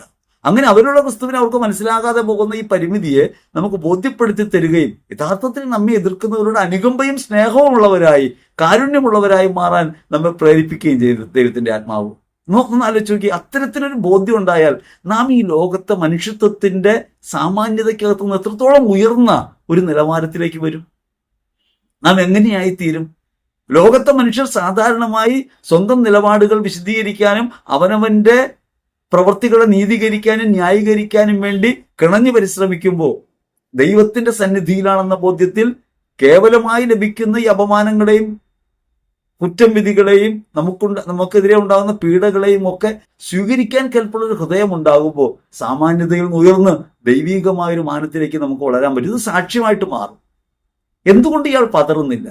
എന്തുകൊണ്ട് ഇയാൾക്ക് ഈ പീഡകൾ ഏൽക്കുമ്പോൾ വേദന എടുക്കുന്നില്ല? എന്റെ മറുപുറം കരിക്കണമേ എന്ന് ലോറൻസ് പ്രാർത്ഥിക്കുന്നത് പഴുത്ത ഇരുമ്പ് പലകയുടെ മുകളിൽ കിടന്ന്, ക്രൈസ്തവ പീഡനത്തിന്റെ മൂർധന്യത്തിൽ നിൽക്കുന്ന ഒരിടത്ത് പഴുത്ത ഇരുമ്പ് പലകയുടെ മുകളിൽ കിടന്നിട്ട് എന്റെ മറുപുറം കരിക്കണമേ എന്ന് പറയുമ്പോൾ ആ പറച്ചിൽ യഥാർത്ഥത്തിൽ എത്രത്തോളം മറ്റുള്ളവരിൽ മാനസാന്തരമായിട്ട് മാറുന്നുണ്ട്. മതമർദ്ദനം ഏറുമ്പോഴും ആ മർദ്ദനത്തിനകത്ത് അനേകർക്ക് മാനസാന്തരം ഉണ്ടാകുന്നുണ്ട്. മിസ്റ്റർ ആഗ്നസിനെ മഴുകൊണ്ട് വെട്ടിക്കൊല്ലുമ്പോൾ ആ രക്തം ചെതറിത്തെറിക്കുന്ന ചുറ്റും കൂടുന്ന ആളുകൾക്കകത്ത് വിശ്വാസം ജനിക്കുകയാണ്, സാക്ഷ്യമായിട്ട് മാറുകയാണ്. ആ പരിശുദ്ധാത്മാവിന്റെ പ്രവർത്തനത്തെ നമ്മൾ അറിയണം. അങ്ങനെ നമ്മെ പരിവർത്തിപ്പിക്കുകയും ലോകത്തിന്റെ പ്രകാശമാക്കി മാറ്റുകയും ചെയ്യുന്ന ദൈവത്തിന്റെ പരിശുദ്ധാത്മാവ് നമ്മിലുണ്ട് എന്ന അമൂല്യമായ സത്യത്തെ തിരിച്ചറിയാതെയാണ് പലപ്പോഴും നമ്മൾ ജീവിതത്തിൽ മുന്നേറുന്നത് എന്നതാണ് യാഥാർത്ഥ്യം. സ്നേഹിതൻ എന്ന പക്ഷത്ത് നിന്ന് സാഹോദര്യത്തിലേക്ക് വരുന്ന ദൈവത്തോട് ഒന്നായിത്തീരുന്നൊരു പ്രവൃത്തി നമ്മൾ സംഭവിക്കുന്നുണ്ടെന്ന് യോഹന്നാൻ 16:15 പറയാൻ. അതുകൊണ്ട് പിതാവിൽ നിന്നെടുത്തിട്ടാണ്, എനിക്കുള്ളവയിൽ നിന്നെടുത്ത് നിങ്ങളോട് സംസാരിക്കും. അങ്ങനെ യേശുവിന്റെ സാക്ഷ്യത്തിനകത്തേക്കാണ് നമ്മൾ വരുന്നത്. യേശു സാക്ഷ്യമായിട്ട് ജീവിതം മാറ്റുകയാണ്. നിങ്ങൾ ആലോചിച്ച് നോക്കി, നിങ്ങൾ നിങ്ങളെക്കുറിച്ച് ആലോചിക്കാത്തൊരു കാര്യമുണ്ട്. നമ്മൾ ഒരുപക്ഷെ സഹിക്കുന്നവരാകാം, ജീവിതത്തിൽ വേദനകൾ അനുഭവിക്കുന്നവരാകാം. ആ വേദനകളെയും അനുഭവങ്ങളെയൊക്കെ ക്രിസ്തു ജീവിതത്തോട് ചേർത്ത് വെച്ച് കാണാൻ കരുത്ത് നൽകുന്നത് ആരാ? പരിശുദ്ധാത്മാവല്ലേ. അതുകൊണ്ടൊരു സങ്കടമല്ലാതായി മാറുകയും ആ സങ്കടത്തിനകത്ത് പതിയിരിക്കുന്ന ആനന്ദത്തിന്റെ അവസ്ഥയിലേക്ക് നമ്മെ എത്തിക്കാനും ദൈവത്തിന്റെ ആത്മാവിന് കഴിയും. നിത്യമായ ആനന്ദമാണ് പരിശുദ്ധാത്മാവ്. ആനന്ദത്തിലേക്ക് നമ്മളെ നയിക്കുന്നത് എങ്ങനെയാണ്? അജ്ഞതയാണ് ഈ ദുഃഖത്തിന് കാരണമായിട്ട് മാറുന്നത്. എന്തുകൊണ്ട് സഹിക്കുന്നു എന്ന വേദനയാണ് ദുഃഖത്തിന് കാരണമായിട്ട് മാറുന്നത്. ഈ സഹിക്കുന്നത് ക്രിസ്തുവിനോട് ചേർന്നാണെന്നും ഈ സഹനം വഴി ഞാൻ നിത്യരക്ഷയിലേക്ക് പ്രവേശിക്കുന്നുവെന്നും ഇത് എന്നെ തുറക്കുകയാണെന്നും ക്രിസ്തു എന്നെ ജീവിക്കുന്ന അനുഭവത്തിലേക്കാണ് നയിക്കുന്നതെന്നും തിരിച്ചറിഞ്ഞാൽ അവിടെ വെച്ച് സങ്കടം തീർന്നിട്ട് സന്തോഷം ജനിക്കാൻ തുടങ്ങും. അങ്ങനെ നിങ്ങളുടെ ദുഃഖം സന്തോഷമായിട്ട് മാറും. ഇന്ന് അനുഭവിക്കുന്ന വ്യാകുലങ്ങൾ, മനസ്സിലാക്കപ്പെടാതെ പോകലുകൾ, തെറ്റിദ്ധരിക്കലുകൾ, ഇങ്ങനെ അനുഭവിക്കുന്ന പരിമിതികളുണ്ടല്ലോ, നാം ഒന്നുമല്ലാതായി പോകുന്ന ജീവിതത്തിന്റെ നിമിഷങ്ങളുണ്ട്. ആ നിമിഷങ്ങൾക്കകത്ത് ഈ ദൈവാത്മാവിന്റെ പ്രവർത്തനമുണ്ട് എന്നൊരു പരമാർത്ഥം ഓർത്താൽ ജീവിതത്തെക്കുറിച്ച് പിന്നെ പരാതി ഉണ്ടാകില്ല. പരാതിയും പരിഭവം ഉണ്ടാകുന്ന ഇവിടെ വെച്ചിട്ടാണ്, ഈ അജ്ഞതയിൽ നിന്നാണ്. എന്തിനാണ് ഈ ജീവിതം, എന്ത് നേടാൻ കഴിയുമെന്ന് ചോദിച്ചാൽ നേടാൻ കഴിയുന്ന നിത്യഭാഗ്യമാണ്. അത് ഭാവിയിലുള്ള ലോകമാണെന്ന് കരുതുന്നതിനേക്കാൾ ഇന്ന് ജീവിക്കുന്ന ജീവിത സാഹചര്യത്തിന് തന്നെ ലോക സാമാന്യതയ്ക്ക് ഉപരിയായി ജീവിക്കാൻ കഴിയുമ്പോൾ മനുഷ്യത്വത്തിന്റെ മഹനീയ മതത്തിലേക്ക് ഉയർത്തപ്പെടുന്നുണ്ട്, മഹത്വീകരിക്കപ്പെടുന്ന അവസ്ഥ നമുക്ക് അനുഭവിക്കാൻ കഴിയും ക്രിസ്തുവിൽ. അപ്പൊ ഈ ഒരു അനുഭവത്തിലേക്ക് നമുക്ക് വരാൻ കഴിയണമെങ്കിൽ ദൈവത്തിന്റെ പരിശുദ്ധാത്മാവിനെ കുറിച്ച് നമുക്ക് വ്യക്തമായ ബോധ്യമുണ്ടാകണം. പന്തക്കുസ്തായിൽ ദൈവത്തിന്റെ ആത്മാവ് ഈ ശിഷ്യ സമൂഹത്തിന് മേൽ ആവസിക്കപ്പെടുമ്പോൾ അത് നമുക്ക് കൂടിയുള്ളതായി മാറുന്നു. വിശ്വാസം മുഖേന ഈ ശിഷ്യത്വത്തിന്റെ ഭാഗമായി നമ്മൾ മാറുന്നു. അങ്ങനെ പന്തക്കുസ്ത അനുഭവം നമ്മുടെ ഓരോരുത്തരെയും സ്വന്തമായിട്ട് മാറുന്നു. ഇന്ന് പ്രത്യേകമായിട്ട് ദൈവാത്മാവെ ഞങ്ങളുടെ മേൽ വന്ന് നിറയണമേ എന്ന് പ്രാർത്ഥിക്കുമ്പോൾ നമ്മൾ ആലോചിക്കേണ്ടത് നമ്മുടെ മനസ്സിനകത്ത് നിറയണമേ എന്നാണ്. ദൈവത്തിന്റെ ആത്മാവ് നമ്മുടെ മനസ്സിനകത്ത് നിറയുന്നില്ല, നമ്മുടെ ജീവിതത്തിനകത്ത് നിറയുന്നില്ല. ദൈവാത്മാവ് ഇല്ലാഞ്ഞിട്ടല്ല, പക്ഷെ ആ ദൈവാത്മാവിന്റെ ജീവിതത്തെ നാം തിരിച്ചറിയാതെ പോകുന്നു, അനുഭവവേദ്യമല്ലാതെ പോകുന്നു. പന്തക്കുസ്ത ദിനത്തിൽ പരിശുദ്ധാത്മാവ് എങ്ങനെയാണ് വന്നതെന്ന് അപ്പോസ്തല പ്രവൃത്തി 2:1-13 വരെ തിരുവചനങ്ങൾ പറയുന്നുണ്ട്. അവിടെ പരിശുദ്ധ അമ്മയുമായി ചേർന്നിരിക്കുമ്പോഴാണ് ഈ പരിശുദ്ധ അമ്മയുടെ ഒരു മാധ്യസ്ഥവും സഹായവും ദൈവാത്മാവിന്റെ അനുഭവതലം ഉയർത്താനായിട്ട് പ്രാധാന്യമുള്ളതാണ്. അത് വളരെ പ്രധാനപ്പെട്ട കാര്യമാണ്. ദൈവാത്മാവിന്റെ പ്രവർത്തനത്തിനകത്ത് എങ്ങനെയാണ് നാം ജീവിക്കേണ്ടതെന്ന് പഠിപ്പിക്കുന്നത് ശരിക്കും മറിയമാണ്. കാരണം മറിയമാണ് ശരിക്കും ദൈവാത്മാവിനെ നേരിട്ട് അനുഭവിച്ച ഒരാൾ. ഉദരത്തിൽ വഹിക്കുകയും ഈ ലോകത്ത് ക്രിസ്തുവിനെ അവതരിപ്പിക്കുകയും ചെയ്യുന്ന പ്രവൃത്തി പ്രാരംഭമാകുന്നത് ഹൃദയത്തിൽ പരിശുദ്ധാത്മാവിനെ സ്വീകരിക്കുന്നതുകൊണ്ടാണ്. ദൈവാത്മാവിന്റെ പ്രവർത്തനത്തിന് സ്വയം വിധേയപ്പെടുത്തുന്ന ഒരു ജീവിതം ഉണ്ടാകുകയും ഇതാ കർത്താവിന്റെ ദാസി എന്ന് പറയുകയും അങ്ങനെ ദൈവാത്മാവിനാൽ നിറഞ്ഞവളുമാണ് മറിയം. ആ ദൈവാത്മാവിന്റെ നിറവ് അനുഭവിച്ചതിലൂടെ എലിസബത്തിന് മുമ്പിൽ ചെല്ലുമ്പോൾ എലിസബത്ത് പരിശുദ്ധാത്മാവിനെ നിറയുന്നു. ശിഷ്യസമൂഹത്തിന് കൂടെ ആയിരിക്കുമ്പോൾ ശിഷ്യസമൂഹം പരിശുദ്ധാത്മാവിനെ നിറയുന്നു. നമ്മുടെ ഓരോരുത്തരും കൂടെ അമ്മ ഉണ്ടാവുമ്പോൾ നമുക്കും ഈ അനുഭവത്തിലേക്ക് വരാൻ പറ്റും. ഈ പന്തക്കുസ്ത ദിനത്തിൽ സംഭവിക്കുന്ന ആ ഒരു അടയാളം അല്ലെങ്കിൽ ആ ഒരു അനുഭവം യഥാർത്ഥത്തിൽ മാനവകുലത്തിന് ഒന്നാകെ നൽകുന്ന അനുഭവമാണ്. അത് വ്യക്തിപരമായി നമുക്ക് അനുഭവിക്കാൻ ഏറ്റവും ചേർന്ന് നിൽക്കാൻ കഴിയുന്ന ഒരു വ്യക്തി പരിശുദ്ധ അമ്മയാണ്. അതുകൊണ്ട് പരിശുദ്ധമ്മയുടെ മധ്യസ്ഥവും പരിശുദ്ധാത്മാവിലുള്ള ജീവിതവും ചേർന്ന് പോകുന്ന ഒന്നാണ്. പരിശുദ്ധ അമ്മ ആത്മാവിനാൽ നിറഞ്ഞപ്പോൾ ഇതാ കർത്താവിന്റെ ദാസി നിന്റെ വാക്ക് നിറവേറട്ടെ എന്ന് പറഞ്ഞു. നമ്മുടെ ജീവിതത്തിലും നമുക്ക് ദൈവത്തിന്റെ പ്രവൃത്തികൾക്ക് വിധേയപ്പെടാനും അല്ലെങ്കിൽ ദൈവത്തിന്റെ പ്രവർത്തനമാക്കി നമ്മുടെ ജീവിതത്തെ മാറ്റാനും കഴിയണമെങ്കിൽ പരിശുദ്ധ ദൈവമാതാവിന്റെ സഹായത്തിന് പ്രാധാന്യമുണ്ട്. പരിശുദ്ധ ദൈവമാതാവ് നിരന്തരം നമ്മെ സഹായിക്കും. അതുകൊണ്ട് പരിശുദ്ധമ്മയുടെ സഹായത്തോടെ വിശുദ്ധരുടെ കൂട്ടായ്മയോടെ പരിശുദ്ധാത്മാവിന്റെ പ്രവർത്തനത്തിന് നമ്മെ തന്നെ സമർപ്പിക്കാൻ, ദൈവാത്മാവിന്റെ ഇഷ്ടമനുസരിച്ച് ജീവിക്കാൻ, ആത്മാവിനെ ഹൃദയത്തിൽ തിരിച്ചറിഞ്ഞ് നമ്മിൽ വസിക്കുന്ന പരിശുദ്ധാത്മാവിനോട് സഹകരിക്കുന്ന ഒരു ജീവിതം ഉണ്ടാകാനായിട്ട് നമുക്ക് കഴിയണമെന്നൊരു ഓർമ്മപ്പെടുത്തൽ ഓരോ പന്തക്കുസ്തയും നമ്മുടെ മുമ്പിൽ വയ്ക്കുന്നുണ്ട്. പുറപ്പാട് പുസ്തകത്തിൽ വിശുദ്ധ ജനത്തെ തിരഞ്ഞെടുക്കുന്ന സീനായ് ഉടമ്പടി നമ്മൾ കാണുന്നുണ്ട്. അവിടെ തന്റെ ജനമായിട്ട് ദൈവം ഇസ്രായേലിനെ തിരഞ്ഞെടുക്കുന്നു. വാസ്തവത്തിൽ ആ പഴയ ഉടമ്പടി പോലെയല്ല പുതിയ ഉടമ്പടി. പുതിയ ഉടമ്പടി പരിശുദ്ധാത്മാവിലാണ്. ക്രിസ്തുവിലുള്ള ഉടമ്പടി നമുക്ക് അനുഭവവേദ്യമാകുന്ന പരിശുദ്ധാത്മാവിലാണ്. നാം ഓരോരുത്തരും ദൈവത്തോട് ചേർന്ന് നിൽക്കുന്നത്, വിശ്വാസ സമൂഹം എന്ന നിലയ്ക്ക് ഉയരുന്നത് പുതിയ ഇസ്രായേൽ എന്ന നിലയ്ക്കാണ്. ആ പുതിയ ഇസ്രായേലിന്റെ ഭാഗമാണ് നമ്മളെന്നും ഒരു ഉടമ്പടി കയ്യേൽപ്പിക്കപ്പെട്ടുവെന്നും ഈ ദൈവികമായ നിയമം, സ്നേഹത്തിന്റെ നിയമം പാലിക്കാനും ലോകത്ത് അവതരിപ്പിക്കാനും വിളിക്കപ്പെട്ടവരാണ് നമ്മളുമെന്ന ബോധ്യം നമ്മൾ ഉറയ്ക്കുന്നത് പരിശുദ്ധാത്മാവിലാണ്. അതുകൊണ്ട് നാം വിശുദ്ധജനമാണെന്നും തെരഞ്ഞെടുക്കപ്പെട്ട് മാറ്റി നിർത്തപ്പെടുക എന്നാൽ ലോകത്തെ ഉപേക്ഷിച്ച് മാറി നിൽക്കുക എന്നല്ലെന്നും ഈ ലോകത്തിന്റെ സാമാന്യതയെ, ലോകബോധ്യങ്ങൾക്ക് ഉപരിയായ ഒരു ജീവിതം നയിക്കാൻ നാം വിളിക്കപ്പെടുന്നുവെന്നുമാണ്. അങ്ങനെ ഒരു പരിശുദ്ധാത്മ പ്രവർത്തനം നമ്മിലുണ്ട് എന്ന കാര്യം ഓർക്കുമ്പോഴാണ് ഈ ലോകത്തിന്റെ സാമാന്യതയ്ക്ക് ഒത്തവിധം പോകാതെ ലോകം ബഹുമാനിക്കുന്നതിനെ അല്ല ബഹുമാനിക്കേണ്ടെന്ന ബോധ്യത്തിൽ, അല്ലെങ്കിൽ ലോകം കൂടുതൽ ആഗ്രഹിക്കുന്നതിനെ അല്ല നാം ആഗ്രഹിക്കേണ്ടെന്ന ബോധ്യത്തിൽ നമുക്ക് മുൻപോട്ട് പോകാൻ പറ്റുക. ലോകത്തിന്റെ ഒരു വാല്യൂ സിസ്റ്റം ഉണ്ടല്ലോ, അവിടെ പണമുള്ളതാണ് പ്രധാനം, അധികാരമുള്ളതാണ് പ്രധാനം, പ്രശസ്തിയാണ് പ്രധാനം. ഇതൊക്കെ യഥാർത്ഥത്തിൽ മാനുഷികതയെ തരം താഴ്ത്തുന്നവയാണെന്ന ബോധ്യത്തെ നമുക്ക് എത്തിച്ചേരാൻ പറ്റുന്ന പരിശുദ്ധാത്മാവിൽ നിന്നാണ്.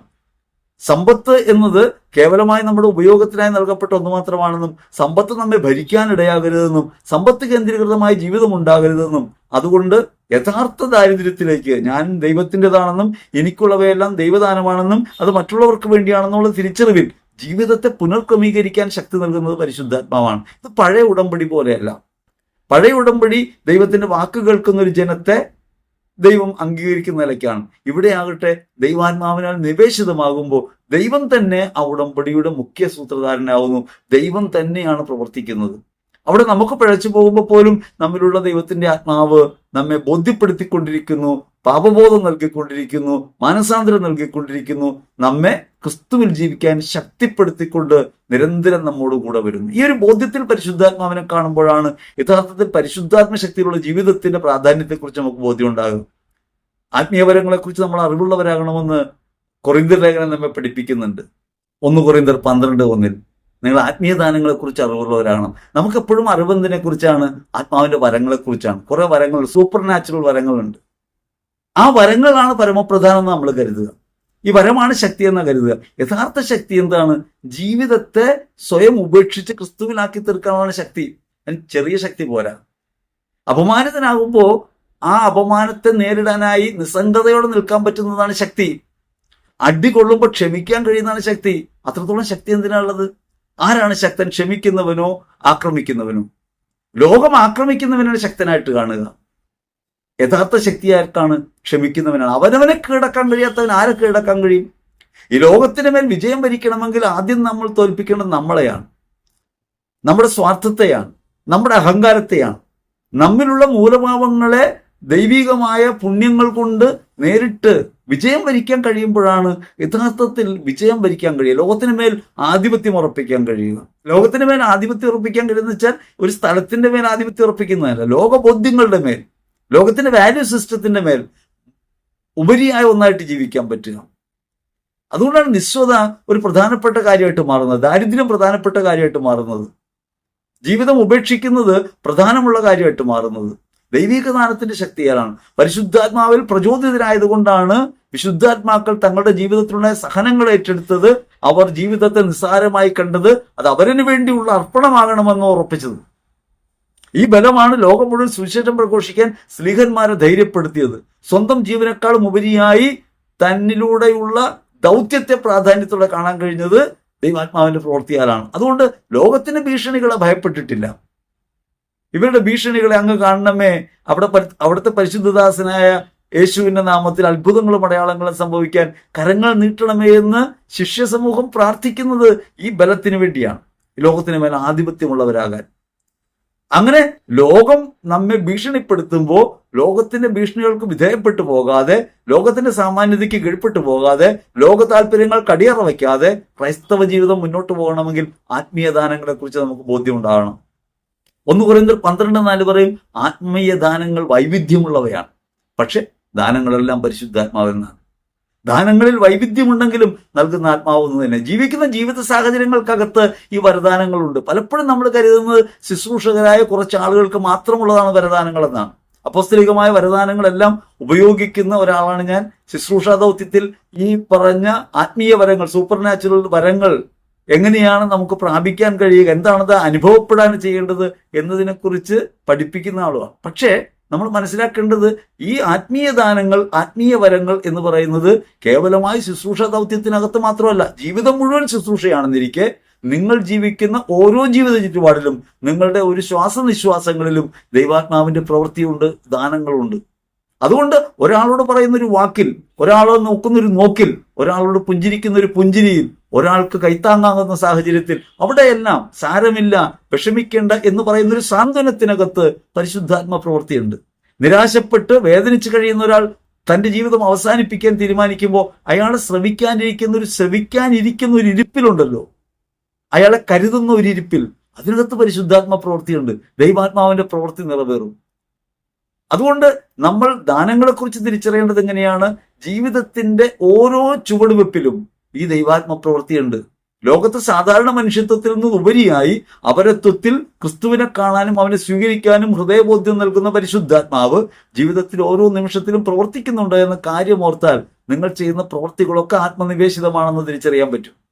അത് കഞ്ഞി വെക്കുന്നതിലും കറി വെക്കുന്നതിലും മുറ്റം തൂക്കുന്നതിലും അലക്കുന്നതിലും പണിയെടുക്കുന്നതിലും അധ്വാനിക്കുന്നതിലും മറ്റുള്ളവരെ സൽക്കരിക്കുന്നതിലും സ്വീകരിക്കുന്നതിലും സാന്ത്വനിപ്പിക്കുന്നതിലും എല്ലാം ഈ ആത്മാവിന്റെ പ്രവൃത്തിയുണ്ട്. ഒരു നല്ല വാക്കിൽ, ഒരു നല്ല നോക്കിലൊക്കെ നിറഞ്ഞിരിക്കുന്നത് ദൈവാത്മാവിന്റെ പ്രവൃത്തിയാണ്. നിങ്ങളെ കാണുമ്പോൾ ഒരാൾക്ക് ആശ്വാസം കിട്ടുന്നുവെങ്കിൽ, ആശ്വാസകേന്ദ്രമായി നിങ്ങൾ മാറുന്നുവെങ്കിൽ പരിശുദ്ധാത്മാവിന്റെ പ്രവൃത്തിയാണ്. മറ്റൊരാളുടെ ഒരു ഫ്രസ്ട്രേഷനെ, ഒരു മാനസിക സംഘർഷത്തെ നിങ്ങളൊന്ന് സഹിച്ചു കൊടുക്കുമ്പോൾ അവിടെ പരിശുദ്ധാത്മ പ്രവൃത്തിയുണ്ട്.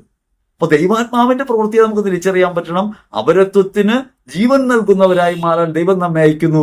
ലോകത്തെ ഉദ്ധിതമായ ഒന്നാക്കി മാറ്റാൻ, തകർന്നു പോകുന്നവരെ ചേർത്ത് പിടിക്കാൻ, ഓരോരുത്തരും ദൈവാത്മാവിൽ അഭിഷേചിതരാകാൻ ദൈവം നമ്മളെ വിളിക്കുന്നു. പരിശുദ്ധമ്മയുടെയും സകല വിശുദ്ധരുടെയും കൂട്ടായ്മയ്ക്കകത്ത് വിശുദ്ധ സഭയോട് ചേർന്ന് നാം ഈ ലോകത്തായിരിക്കുന്നത് അപ്രകാരം ആശ്വാസ കേന്ദ്രമായിട്ട് മാറാനാണ്. അതുകൊണ്ട് ജീവിതത്തെ ഒന്ന് പുനർനിർണയിക്കണം പരിശുദ്ധാത്മാവിൽ. ഇന്ന് പോകുന്നത് പോലെ കേവലമായി പോകുമ്പോൾ ചെറിയൊരു സഹായം നൽകുന്ന ആളായിട്ടുള്ള പരിശുദ്ധാത്മാവിനെ കണ്ടത് പരിശുദ്ധാത്മ കേന്ദ്രീകൃതമാണ് ജീവിതം എന്നറിയുകയും പരിശുദ്ധാത്മാവിന് നായകത്വത്തിൽ നമുക്ക് കൊണ്ടുവരാൻ പറ്റുകയും ചെയ്യണം. ക്രിസ്തുവിന്റെ ആത്മാവാണ് നമ്മെ നയിക്കുന്നതെന്ന ബോധ്യത്തിൽ നാം ചെയ്യുന്ന പ്രവൃത്തികളൊക്കെ ചെയ്യാൻ തുടങ്ങിയാൽ, അങ്ങനെ ഒരു സാന്നിധ്യ അവബോധത്തോടെയാണ് നാം പ്രവർത്തിക്കുന്നതെങ്കിൽ വരങ്ങൾ നിങ്ങൾക്ക് കാണാൻ പറ്റും. ഈ വരങ്ങളെക്കുറിച്ച് തിരിച്ചറിവ് നൽകാൻ മാത്രമേ വരദാനങ്ങളെക്കുറിച്ചുള്ള പാഠ്യപദ്ധതിക്കകത്ത് നമുക്ക് സാധിക്കൂ. വരദാനങ്ങളെക്കുറിച്ച് പഠിപ്പിക്കുമ്പോൾ നമുക്ക് ചെയ്യാൻ കഴിയുന്ന എന്താണ്? ഇതൊക്കെ നിങ്ങളിലുള്ളത് ഉണർത്താൻ കഴിയും, അനുഭവപ്പെടുത്താൻ കഴിയും, ചൂണ്ടിക്കാട്ടിത്തരാൻ പറ്റും. അകമയുണ്ട്. അതുകൊണ്ട് ഒരാളും നിസ്സാരനല്ല. ക്രിസ്തുവിൽ മുദ്രിതനായ ഒരാളും വെറുതെ അല്ല, ഒരാളും പാടല്ല, ഒരാളും അറിവില്ലാത്ത ആളല്ല, ഒരാളും കഴിവില്ലാത്ത ആളല്ല. എല്ലാവരിലും ദൈവാത്മാവ് പ്രവർത്തിക്കുന്നു. ആ ദൈവാത്മാവിനെ തിരിച്ചറിഞ്ഞ് ജീവിക്കാൻ നമുക്ക് കഴിയണമെങ്കിൽ പരിശുദ്ധാത്മ കേന്ദ്രീകൃതമാകണം നമ്മുടെ ജീവിതം. വചനത്തിലേക്ക് നാം തിരിയണം. വചനത്തിനകത്ത് ആത്മാവിനെ കുറിച്ച് പറഞ്ഞിട്ടുള്ളതിനെ കുറിച്ച് ബോധ്യമുണ്ടാകണം. നമ്മുടെ ജീവിതത്തിനകത്ത് പ്രവർത്തിക്കുന്ന പരിശുദ്ധാത്മാവിനെ തിരിച്ചറിയാൻ ആത്മബോധത്തിലേക്ക് നമ്മൾ ഉയരണം. ശുശ്രൂഷകളിൽ വൈവിധ്യമുണ്ടെങ്കിലും എല്ലാ ശുശ്രൂഷകളും കേന്ദ്രീകരിക്കുന്ന പരിശുദ്ധാത്മാവിലാണ്. പ്രവൃത്തികളിൽ വൈവിധ്യമുണ്ടാകാം, പക്ഷേ അതിനകത്തൊക്കെ പ്രവർത്തിക്കുന്ന പരിശുദ്ധാത്മാവാണ്. അങ്ങനെ നമ്മുടെ ജീവിതത്തെ ഒന്ന് പരിശോധിക്കണം. ചെയ്യുന്ന പ്രവൃത്തികൾക്കകത്തൊക്കെ ദൈവാത്മാവിന്റെ ഒരു ഇടപെടലുണ്ടോ, ആത്മപ്രവർത്തനം എങ്ങനെയാണ് എന്ന് തിരിച്ചറിയാനായിട്ട് ഒരു ശ്രദ്ധ നമ്മിലുണ്ടാകുമെങ്കിൽ ജീവിതം ധ്യാനാത്മകമായി മാറുകയൂടി ചെയ്യും. കൊരിന്ത്യർ ലേഖനം പിന്നീട് പഠിപ്പിക്കുന്നത് വരദാനങ്ങളെ കുറിച്ചാണ്, സൂപ്പർ നാച്ചുറൽ വരങ്ങളെ കുറിച്ചാണ്. ഈ അടുത്തൊരു പ്രഘോഷണത്തിൽ ദർശനത്തെക്കുറിച്ച് പറഞ്ഞപ്പോൾ കാഴ്ച കാണുന്നതാണ് ദർശനം എന്ന നിലയ്ക്ക് പറയേണ്ടായി. യഥാർത്ഥത്തിൽ ദർശനപരം എന്നൊരു വരമേ ഇല്ല. ഉള്ളത് ജ്ഞാനത്തിന്റെയും അറിവിന്റെയും വചനങ്ങളാണ്. ജ്ഞാനത്തിന്റെയും അറിവിന്റെയും വചനങ്ങളാണ് ദർശനങ്ങളായിട്ട് അനുഭവപ്പെടുക. അത് ആത്മീയ നന്മയ്ക്ക് വേണ്ടിയാണ്. ഭാഷാപരമായാലും രോഗശാന്തിപരമായാലും അത്ഭുത പ്രവർത്തനപരമായാലും അപ്പോസ്തലികമായ വരങ്ങൾ, സൂപ്പർ നാച്ചുറൽ ഗിഫ്റ്റ്സ് എല്ലാം ശുശ്രൂഷ മേഖലയിൽ സുവിശേഷ വചനപ്രഘോഷവുമായി ബന്ധപ്പെട്ടും ശുശ്രൂഷയിലും പ്രയോഗിക്കാൻ വേണ്ടി നൽകപ്പെടുന്നവയാണ്. സഭയെ പടുത്തുയർത്താൻ വേണ്ടിയാണ്, ലോകത്ത് ക്രിസ്തുവിനെ അവതരിപ്പിക്കാൻ വേണ്ടിയാണ്. പക്ഷെ അത് വ്യക്തിപരമായ എന്തെങ്കിലും കഴിവിന്റെയോ മേന്മയുടെയോ ഭാഗത്തല്ല. നിങ്ങൾ തയ്യാറാവുമെങ്കിൽ, നിങ്ങൾ ക്രിസ്തുവിനെ പ്രതി ഇറങ്ങാൻ തയ്യാറാവുമെങ്കിൽ ഈ പണിയായുധങ്ങളൊക്കെ ദൈവം നിങ്ങൾക്ക് തരും. അതുകൊണ്ട് സൂപ്പർ നാച്ചുറൽ ഗിഫ്റ്റ്സുകളാണ് യഥാർത്ഥത്തിൽ പരിശുദ്ധാത്മാവിന്റെ അടയാളങ്ങൾ തെറ്റിദ്ധരിക്കരുത്. പരിശുദ്ധാത്മാവിന്റെ അടയാളം നിങ്ങളുടെ ഹൃദയത്തിനകത്തുണ്ട്. അതൊരു ചിരിയാകാം, സഹിക്കാനുള്ള ശേഷിയാകാം, ഒരു കാരുണ്യമാകാം, മറ്റുള്ളതൊന്ന് അനുകമ്പയാകാം. അവിടെയൊക്കെ പരിശുദ്ധാത്മാവിന്റെ പ്രവൃത്തിയാണ്. അതുകൊണ്ട് ജീവിതം വരസമൃദ്ധമാണെന്നറിയണം, ജീവിതം ഫലസമൃദ്ധമാണെന്നറിയണം, ജീവിതം ദാനങ്ങൾ ചൂടി നിൽക്കുന്നതാണെന്നറിയണം. ഇവയൊക്കെ ആധുനിക കാലത്ത് ക്രിസ്തുവിനെ ശുശ്രൂഷിക്കാൻ നൽകപ്പെട്ടവയാണെന്ന ബോധ്യത്തോടെ, ക്രിസ്തു നമ്മിൽ വസിക്കുന്നുവെന്നും പരിശുദ്ധാത്മാവിലാണ് നമ്മുടെ ജീവിതം എന്ന ബോധ്യത്തോടെ നമുക്ക് മുൻപോട്ട് പോകാൻ കഴിയണം. അതുകൊണ്ട് ചില ആളുകൾക്ക് കൊടുക്കുന്ന പ്രത്യേക കൃപകളാണ് ഇവയൊക്കെ എന്ന തെറ്റിദ്ധാരണയിൽ നിന്ന് മാറി ദൈവത്തിന്റെ ആത്മാവ് നിങ്ങളിലുണ്ടെന്നും ആത്മാവ് നിങ്ങളിൽ പ്രവർത്തിക്കുന്നുണ്ടെന്നും, നിങ്ങൾ നിങ്ങളുടെ ജീവിതാവസ്ഥയ്ക്കകത്ത്, പ്രവൃത്തികൾക്കകത്ത്, നിങ്ങൾ ചെയ്യുന്ന എല്ലാ കാര്യങ്ങൾക്കകത്തും ഈ ആത്മാവിന്റെ പ്രവർത്തനമുണ്ടെന്നും ഈ ആത്മാവ് സന്നദ്ധമാണെന്നും, അറിവ് നൽകുന്ന, കഴിവ് നൽകുന്ന, ശക്തി നൽകുന്ന, നിങ്ങളെ പ്രവർത്തിപ്പിക്കുന്ന ഈ ആത്മാവിന്റെ കീഴിലാണ് നിങ്ങളുടെ ജീവിതമെന്നും നിങ്ങൾ എന്ന് തിരിച്ചറിയുന്നുവോ അന്ന് നിങ്ങൾ ലോകത്തിന്റെ സാമാന്യതയിൽ നിന്ന് വിമോചിതനാകും, ബുദ്ധിതിനോടൊപ്പം ജീവിക്കും, ആത്മപ്രവൃത്തിയായി നിങ്ങളുടെ ജീവിതങ്ങൾ മാറും. അതുകൊണ്ട് അവഗണിക്കരുത്. പരിശുദ്ധാത്മാവിന് നിരന്തരം ആത്മാവിലേക്ക് തിരിയണം. ദൈവാത്മാവിന്റെ പ്രവർത്തനത്തെ തിരിച്ചറിയണം. അത് കേവലം വരദാനങ്ങളല്ലെന്നും ഈ പറയുന്ന സൂപ്പർ നാച്ചുറൽ ഗിഫ്റ്റ്സുകൾ മാത്രമല്ലെന്നും വരങ്ങൾക്ക് വൈവിധ്യമേറെ ഉണ്ടെന്നും തിരിച്ചറിയണം. വരങ്ങൾ ഇവിടെ മാത്രമല്ല, അനുഭൂതി വരങ്ങളുണ്ട്, ഭൗതിക വരങ്ങളുണ്ട്, നിരവധിയായ വരത്തിന്റെ പ്രത്യേകതകളുണ്ട്. ആ വരങ്ങളൊക്കെ ഇഴചേർന്നാണ് നമ്മുടെ ജീവിതം. സ്വാഭാവിക വരങ്ങളുണ്ട്. നമ്മൾ ഓരോ പ്രവൃത്തിക്കകത്തും ദൈവാത്മാവിന്റെ പ്രത്യേകമായ വരദാനങ്ങളുടെ ശക്തി പ്രവർത്തിക്കുന്നുണ്ട്. ദൈവത്തിന്റെ കരമായിട്ട് മാറാൻ, ജീവിതത്തിൽ മറ്റുള്ളവർക്ക് ആശ്വാസ കേന്ദ്രമായിട്ട് മാറാൻ, ദൈവാത്മാവിനാൽ നയിക്കപ്പെടുന്നവരായി ആധുനിക കാലത്ത് സഭയിൽ മറ്റുള്ളവർക്ക് വേണ്ടിയുള്ള ജീവാർപ്പണത്തിലൂടെ പ്രകാശമായി മാറാൻ നിങ്ങൾക്ക് ഏവർക്കും കഴിയട്ടെ എന്ന് ഹൃദയപൂർവ്വം ആശംസിക്കുന്നു. ആമേൻ.